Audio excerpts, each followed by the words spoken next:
बच्चे थोड़ी देर पहले हम लोग 1D अरे के अंदर हम लोगों ने डिस्प्ले का फंक्शन बनाया और दो अरेज को ऐड करवाने का, और उसमें हम लोगों ने इनपुट आर्गुमेंट में पास करना अरे और एक और अरे को रिटर्न करवाना सीख लिया है।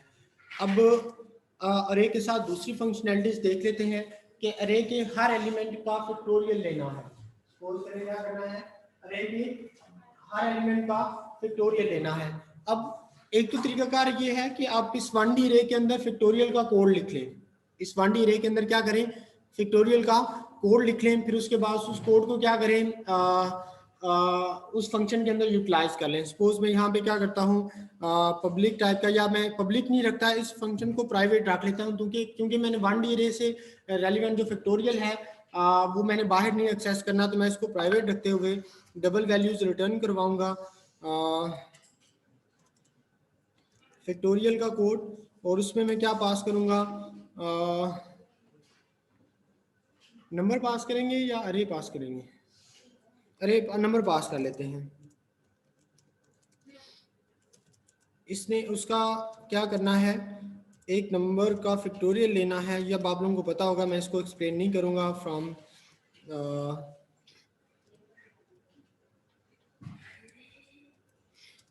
2 से शुरू होके equal to n, f is equal to f multiply by i,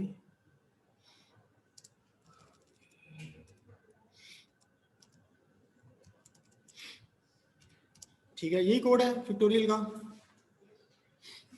ठीक है, अब मैं इस फंक्शन को फर्दर अरे वाले में यूज कर लूंगा। इससे आप लोगों को एक थोड़ा सा और कंसेप्ट मिल गया, एक क्लास के फंक्शंस आपस में वो एक दूसरे को क्या कर सकते हैं, यूटिलाइज कर सकते हैं। सो यहाँ पे मैं एक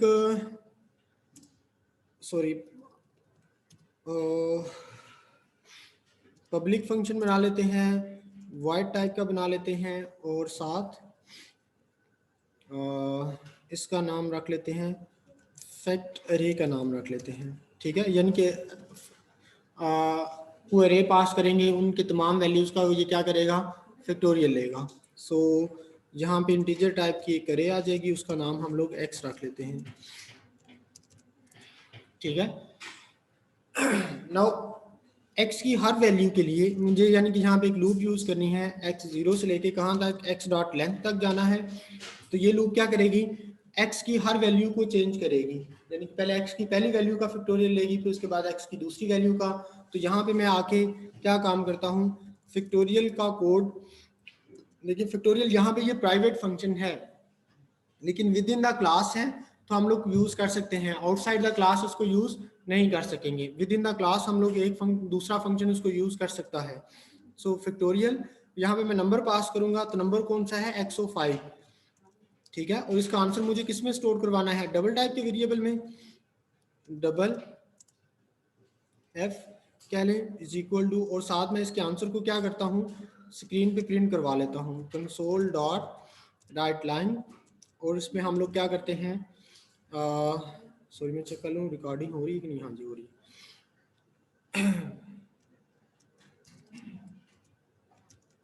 factorial of 105 plus is equal two plus f। ठीक है, अब मैं इस फंक्शन को वहां पे जाके कॉल करूंगा,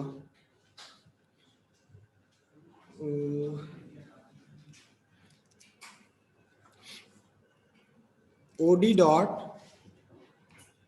फैक्ट अरे, इस पे मैं क्या पास करूंगा, इंटीजर टाइप की अरे पास करनी है। तो कौन सी अरे पास कर दें, y पास कर दें, y की तमाम वैल्यूज को वो क्या करेगा, फैक्टोरियल ले लेगा। तो यहाँ पे आप लोग मैसेज भी प्रिंट करवाना चाहें तो करवा सकते हैं।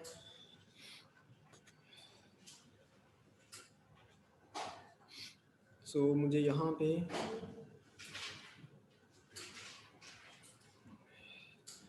ये वाला जो पहले वाला काम है, पहली रे को डिस्प्ले करवाया, दूसरी को करवाया, ये ऐड करवाया, और ये जो वाई रे का फैक्टोरियल 2 का 2, 4 का 24, 6 का 728 एंड 10 का इतना फैक्टोरियल है। ठीक है, सो इस तरह से हम लोग 1D रे के साथ काम कर सकते हैं। अब 1D रे को नंबर्स को प्राइम चेक करना वाला कोड आप लोग खुद से काम करेंगे। ठीक है, तमाम नंबर्स को इनफैक्ट जब 2D अरे कंप्लीट हो जाएगा तो फिर मैं आप लोगों को एक असाइनमेंट भी दूंगा जिसमें आप लोगों की ये सारी प्रैक्टिस हो जाएगी सारी चीज़ों की।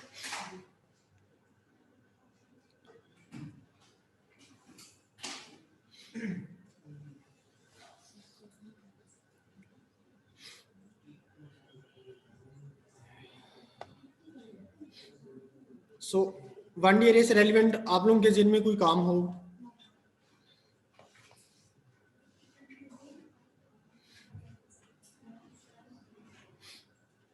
हाँ जी, कंस्ट्रक्टर रह गया है।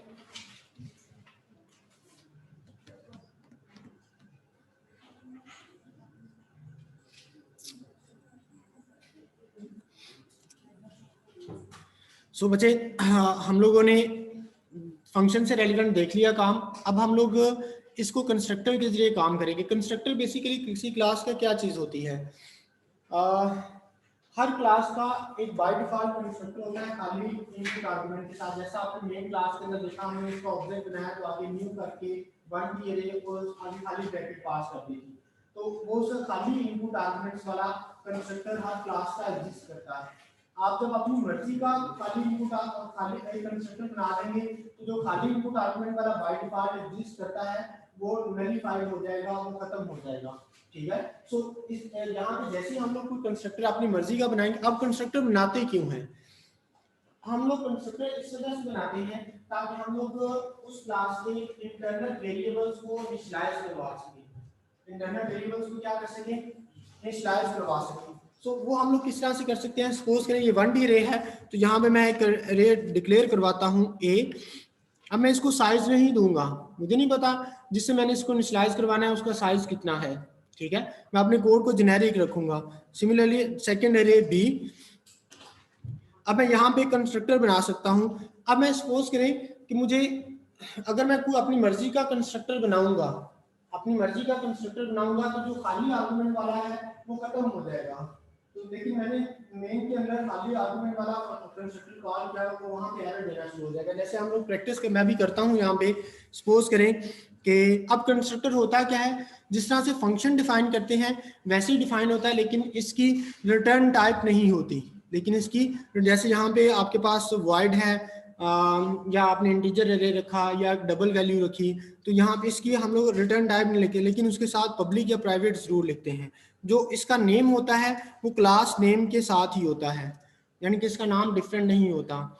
इनपुट आर्गुमेंट आप लोग अपनी मर्जी से रख सकते हैं। सपोज अब आपकी रिक्वायरमेंट है कि आपने दोनों अरेज को एट अ टाइम इनिशियलाइज करवाना है कंस्ट्रक्टर के जरिए या किसी एक को करवाना है। ठीक है, तो आप अपनी मर्जी से उतने कंस्ट्रक्टर बना सकते हैं। सपोज आप लोग ए को भी करवाना है या यहाँ पे कर लें एक्स इंटीजर ए वाई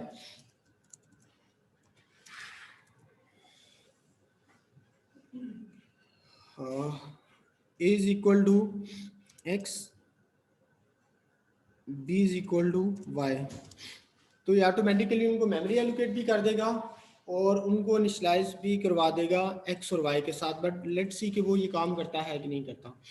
अब उसके बाद जैसे ही अब यहाँ पे देखिए इधर आएंगे तो वो एरर दे रहा होगा। यहाँ पे देखिए नीचे रेड लाइन उसने लगा दी है क्योंकि आपने अपनी मर्जी का एक कंस्ट्रक्टर बना लिया है जो क्या कर रहा है, उसके इंटरनल वेरिएबल्स ए और बी को क्या कर रहा है, इनिशियलाइज करवा रहा है। ठीक है, अब जैसे ही आपने ये बना लिया है तो वो इसकी एरर देना शुरू हो गया है। अब जैसे ही इसकी एरर देना शुरू हो गया है तो इसका मतलब है आपको या तो यहाँ पे आर्गुमेंट्स पास करने पड़ेंगे या फिर आप क्या करेंगे, यहाँ पे खाली इनपुट आर्गुमेंट्स वाला कंस्ट्रक्टर रहने देंगे, वो खुद से बना लें। सॉरी पब्लिक अरिथमेटिक्स नहीं आएगा, 1D अरे आएगा। बस इसको इतना छोड़ दें। ठीक है, तो वो जो उसने ड्यू टू दिस उसने बाय डिफॉल्ट को खत्म किया था, तो इस ये आपने खुद से बना दिया, इसमें कुछ भी ना काम करें तो आप वहां से देखें जाके उसने एरर रिमूव कर दी है कि अब वो कंस्ट्रक्टर खाली आर्गुमेंट वाला एग्जिस्ट करना शुरू हो गया है दोबारा से। बाय डिफॉल्ट एग्जिस्ट करता था, आपने नया कंस्ट्रक्टर बनाया तो बाय डिफॉल्ट को उसने खत्म कर दिया। अब आपने खुद से वहां पे बना दिया तो वो एग्जिस्ट करना शुरू हो गया ताकि आपकी एरर रिमूव हो जाए। ठीक है, अब आप इस कंस्ट्रक्टर को भी यूज कर सकते हैं। सिमिलरली आप लोग यहाँ पे क्या कर सकते हैं, पब्लिक एक और बना लें 1D रे और उसमें एक वेरिएबल को क्या कर सकते हैं, इनिशियलाइज करवा लें। Suppose a is equal to x कर दें, ठीक है। अब यहाँ पे शायद ये करना पड़े a is equal to new integer x dot length, ये हो सकता है दोनों में काम करना पड़े। लेट्स सी के वो एरर देता है या नहीं देता, या डायरेक्टली वो पिक कर लेता है साइज, बट लेट्स सी हम लोग प्रोग्राम एग्जीक्यूट करते हैं। एग्जीक्यूट करने से पहले इन कंस्ट्रक्टर्स को कॉल करते हैं। अब देखिए एक चीज़ और यहाँ पे इम्पोर्टेंट, आपने ये भी कंस्ट्रक्टर डिफाइन कर दिया, ये भी कंस्ट्रक्टर डिफाइन कर दिया, ये भी कंस्ट्रक्टर है। इन तीनों कंस्ट्रक्टर्स के अंदर डिफरेंस क्या है? इनपुट पैरामीटर्स के। यहाँ पे इनपुट कोई भी नहीं है, यहाँ पे एक इनपुट है, यहाँ पे दो इनपुट्स हैं। तो इनपुट डिफरेंट करने के साथ अगर आप कोई कंस्ट्रक्टर डिफाइन करते हैं तो वो कंस्ट्रक्टर ओवरलोडिंग कहलाएगा। अगर आप सिमिलरली इस तरह से फंक्शंस के साथ भी कर सकते हैं, इनपुट डिफरेंट करते जाएं, सेम फंक्शन का नेम सेम रख लें, रिटर्न टाइप भी डिफरेंट कर लें, तो देन वो फंक्शन ओवरलोडिंग कहलाएगा। मतलब वो जो फंक्शन है एक से ज्यादा मरतबा वहां पे डिफाइन होया हुआ है। फर्स्ट क्लास के अंदर जो फर्स्ट वीडियो लेक्चर है उसमें मैंने कंसोल डॉट राइट लाइन को एक्सप्लेन किया है, उसमें 1 से 18 तक उसकी जो है ना इम्प्लीमेंटेशन हुई हुई है, तो मैंने उनको एरो की मदद से शो भी वहां पे करवाया। अब यहाँ पे ये कंसेप्ट फिर से रिपीट हो जाएगा। अब यहाँ पे आए, मैं इतने कंसेप्ट को क्या करता हूँ, चलिए इसको भी रहने देते हैं। सो मैं यहाँ पे आके 1D एरे का एक सेकेंड ऑब्जेक्ट बनाता हूँ, और वो डबल ओ कर लेते हैं dd for second name is equal to, अब यहाँ पे देखिए, सॉरी यहाँ पे देखिए वो कह रहा है 1 of 3, यहाँ पे देखिए लिखा हो रहा है ना 1 of 3, यानी कि पहली इंप्लीमेंटेशन है कि इसमें आप खाली आर्गुमेंट रख लें। अब आपकी मर्जी है कि आपने किस एलिमेंट काम करना है, आप एक आर्गुमेंट भी पास कर सकते हैं, दूसरा आर्गुमेंट भी पास कर सकते हैं, ठीक है। तो ये 3 इंप्लीमेंटेशन है। तो यहाँ पे वो लिस्ट डाउन कर रहा है कि आपके पास टोटल इसकी 3 कंस्ट्रक्टर्स बने हुए हैं, आप जिस तरह का भी यूज करना चाहें। नाउ अब सपोज करें मैं इसमें x को पास कर देता हूँ, लेकिन इस x से रेलिवेंट मैंने काम किया ही नहीं है वहां पे, इस x से रेलिवेंट मैंने वहां पे काम किया ही नहीं है। अब मैं एक और काम कर सकता हूँ, वहां पे जाके जो मैंने डिस्प्ले का काम किया था, जैसे देखिए इस फंक्शन के अंदर मैं क्या काम कर रहा था, मैं वैल्यूज को एक अरे पास करता था, उसको डिस्प्ले करवा लेते थे। यहाँ पे मैं ये काम नहीं करता, मैं यहाँ पे डिस्प्ले खाली इनपुट आर्गुमेंट के साथ, और यहाँ पे मैं उसको x पास कर देता हूँ, जो ऊपर मेरे पास x वेरिएबल डिक्लेयर होया हुआ है। इसको हम लोग कुछ इस तरह से जज कर लेते हैं।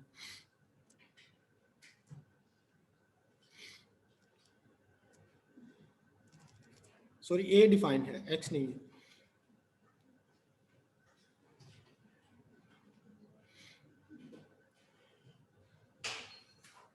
a डिफाइन है, तो इधर भी आपके पास क्या आ जाएगा, a आ जाएगा, ठीक है। अब ये जो a है ये इसका इंटरनल है, यानी कि कंस्ट्रक्टर के जरिए ये इनिशियलाइज होगा, और इस डिस्प्ले के फंक्शन के जरिए वो क्या हो जाएगा, प्रिंट हो जाएगा। सो मैं यहाँ पे क्या करूँगा, जैसे ही OOD डॉट डिस्प्ले करूँगा, तो आप देखिए डिस्प्ले के भी वो मुझे 2 दे रहा है, 1 of 2, ठीक है। एक खाली इनपुट आर्गुमेंट। अब मुझे ये पता होना चाहिए कि खाली कब कॉल होगा और जो है ना सिंगल वाला कब कॉल होगा। तो खाली जब मैं कॉल कर रहा हूँ तो इसका मतलब है कि मैंने ऐसा कंस्ट्रक्टर बनाया जिसमें मैंने एक वेरिएबल को इनिशियलाइज करवा दिया हुआ है। सो यहाँ पे मैं इसको सिंपली इस तरह से शो करवा दूंगा। तो ये अब इस केस में क्या करेगा, जो एक्स रे है उसको डिस्प्ले करवाएगा, ठीक है। जबकि with the help of this OD वो क्या करेगा, उसमें हमें यहाँ पे इनपुट आर्गुमेंट नहीं पास किए, तो डिस्प्ले के केस में हमें साथ पास करना पड़ेगा, ठीक है। अब एक चीज और यहाँ पे देखें, अगर मैं इस ओडी के जरिए यहाँ पे इस लाइन से पहले ओडी के जरिए डिस्प्ले का फंक्शन कॉल करूंगा, तो वो ए में जो वैल्यूज हैं वो खाली शो करवाएगा। यानी कि इस ओडी के जरिए मैं जब डिस्प्ले करवाऊंगा तो उसमें वो क्या करेगा, खाली शो करवाएगा। इसका क्या मतलब है कि ये जो ओडी है एंड ओडीडी है, इनको वो सेपरेट मेमोरी एलोकेट कर रहा है।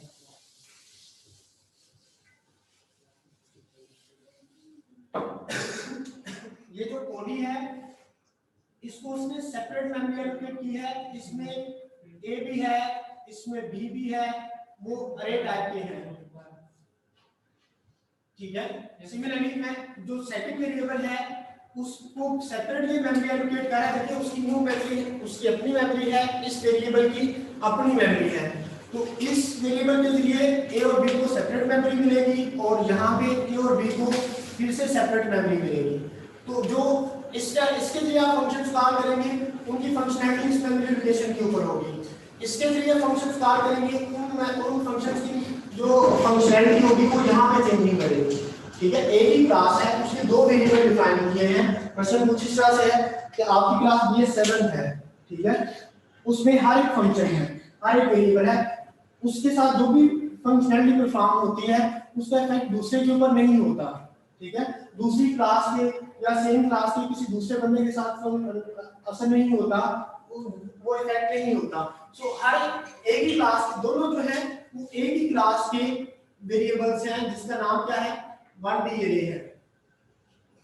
एक ही क्लास के वेरिएबल्स हैं जिनका नाम, जिस क्लास का नाम क्या है 1D एरे है और उसको सेपरेट मेमोरी मिली है, इसको सेपरेट मिली है। इसमें जब इसको मेमोरी मिली है तो उसमें ए और बी भी है, इसको मेमोरी मिली है तो उसमें भी ए और बी भी है और उनकी मेमोरी लोकेशन डिफरेंट है। इसके लिए काम करेंगे तो उस लोकेशन के ऊपर चेंजिंग होगी, इसके लिए काम करेंगे तो उस मेमोरी लोकेशन के ऊपर चेंजिंग होगी। सो जब हम लोग इसको एग्जीक्यूट करेंगे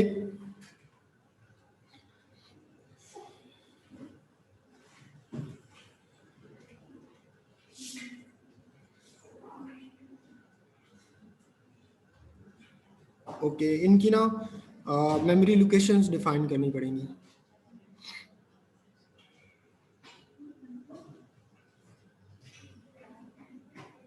खाली इनपुट आर्गुमेंट के अंदर ये जहां यहां तक जस्ट डिक्लेयर हुए हैं, खाली इनपुट आर्गुमेंट यूज हुआ है, तो वो मैंने अभी बोला था जो एरर आएगी वो हमें यहाँ पे a is equal to new integer और खाली आर्गुमेंट है तो इनका साइज क्या होगा।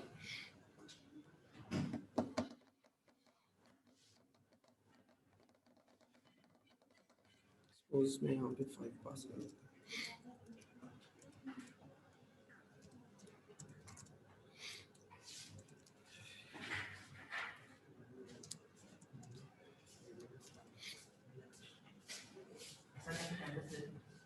जी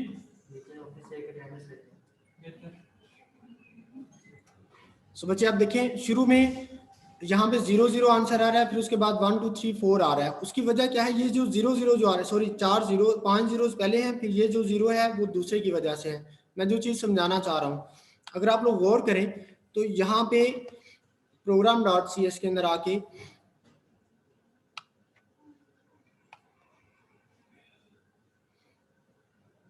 यहाँ पे देखिए इस ओडी के जरिए उस क्लास के जो ए और बी थे उनको सेपरेट मेमोरी थी और ए और बी वहां अभी तक इनिशियलाइज नहीं हुए थ्रू एनी मेथड, किसी भी के जरिए आपने उनको इनिशियलाइज नहीं करवाया, तो बाय डिफॉल्ट उसके पास क्या पड़ा हुआ था, जीरोस पड़े हुए थे। तो इस वजह से उसने यहाँ पे जो ए और बी थी, ए के पास जीरोस पड़े हुए हैं और बी के पास भी क्या पड़े हुए हैं, जीरोस पड़े हुए हैं। अब उसने आपको स्क्रीन के ऊपर क्या शो करवा दिया है, एक ही डिस्प्ले आपने करवाया था उसको उसने क्या कर दिया, जीरो शो करवा दिए हैं।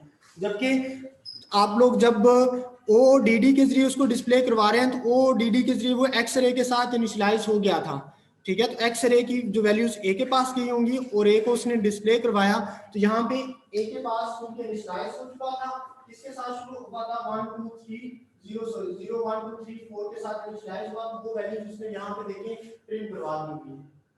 तो इसका मतलब है मेमोरी और डिफरेंट ऑब्जेक्ट बनने की वजह से इंटरनल वेरिएबल्स की मेमोरी लोकेशन डिफरेंट होती है और मेमोरी लोकेशन डिफरेंट होगी तो उनकी प्रोसेसिंग भी आप लोग क्या कर सकते हैं, डिफरेंट कर सकते हैं।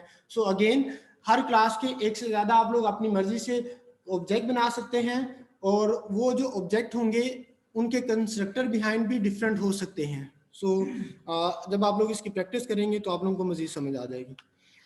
कोई क्वेश्चन है तो आप लोग फिर भी पूछ सकते हैं। सो बच्चे कंस्ट्रक्टर भी डिस्कस हो गया, ये चीज़ें दोबारा से फिर उधर रिपीट हो जाएंगी 2D अरे वाले में। तो फॉर